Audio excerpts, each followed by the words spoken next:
Hemos estado hablando acerca de la poesía en la Biblia, de cómo los poetas bíblicos amaban el diseño y usaban el simbolismo y la metáfora de manera magistral. Estos poemas nos invitan a una experiencia de ponderación de las ideas lentamente y desde muchos ángulos. Y la colección más grande de poesía en la Biblia es el libro de Salmos. Entonces, de eso es sobre lo que vamos a profundizar aquí. Ahora, los israelitas compusieron muchísima poesía a lo largo de su historia. Sí, los poemas fueron escritos por los sabios, los reyes y los profetas de Israel. Algunos poemas fueron cantados por coros en el templo de Jerusalén, mientras que otros fueron orados por las familias en sus casas. Y a lo largo de los siglos, los poemas más importantes y más ampliamente leídos fueron compilados, juntos para ser leídos o cantados en ocasiones especiales. Y estoy familiarizado con libros de poesía, una gran colección de los mejores poemas en un mismo lugar, y puedo leerlos y elegir mis favoritos. Pero el libro de Salmos no es este tipo de colección. Aquí, cada poema ha sido profesionalmente elaborado y luego colocado donde está por una razón, para crear una narrativa desde el principio del libro hasta el final. Los salmos recuentan poéticamente la historia bíblica completa y te invitan a un templo literario. ¿Un templo literario? Sí, el tabernáculo y después el templo en Jerusalén era donde los antiguos israelitas iban a encontrarse con Dios.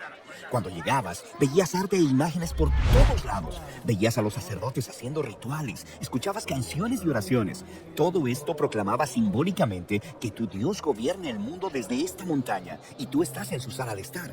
Entonces el templo era un lugar para estar en la presencia de Dios y también para sumergirte en la historia del reino de Dios. Exactamente. Entonces, intenta imaginar lo traumático que fue cuando los babilonios invadieron Jerusalén, saquearon y quemaron el templo y se llevaron a muchos israelitas al exilio. Sí, ¿y a dónde irán ahora a encontrarse con su Dios y cantar su historia y decir sus oraciones? Ahí es donde entra el libro de Salmos. Este es un libro de oraciones para exiliados, diseñado como un templo virtual. Entras a los Salmos para encontrarte con Dios y para escuchar de forma completa la historia bíblica del reino de Dios cantada en poesía para ti. Genial, pero ¿cómo hacen los salmos esto? Empecemos con el diseño del libro.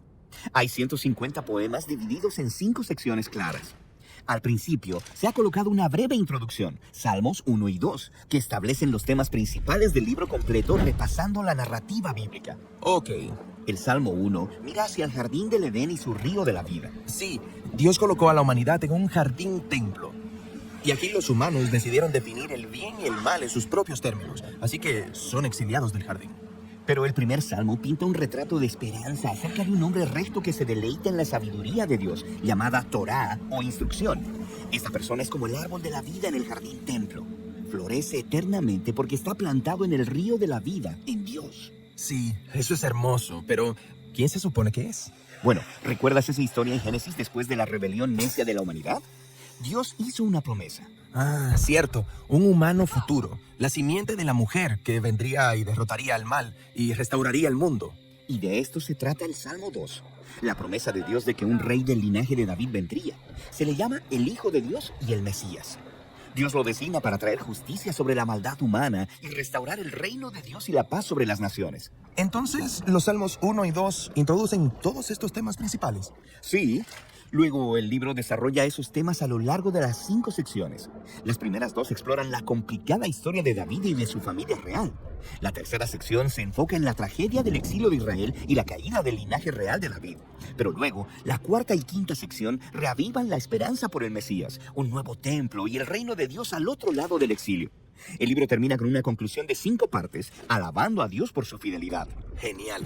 Ahora casi la mitad de los salmos están conectados con un hombre, el rey David, quien Dios eligió para gobernar a Israel. Sí, la historia de David es muy importante en este libro. Él experimentó tiempos de dificultad, pero confió en Dios con una fe radical.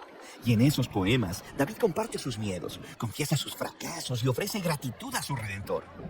Y él constantemente está hablando de un profundo deseo de estar en la presencia de Dios en el templo. Pero espera, David vivió antes de que el templo fuera construido. Exactamente. Este retrato de David esperando y orando por el reino de Dios y el templo futuro se asemeja a las esperanzas de las generaciones posteriores de exiliados. Así que las oraciones de David podrían convertirse en las suyas también.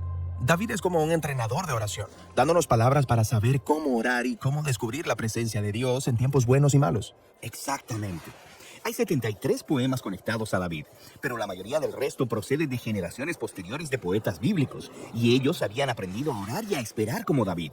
Y así, el resultado final es el libro de Salmos, diseñado como un templo virtual para todas las generaciones del pueblo de Dios. Esta no es la clase de libro que lees una vez y lo dejas a un lado. No, está diseñado para una lenta relectura y reflexión durante toda la vida.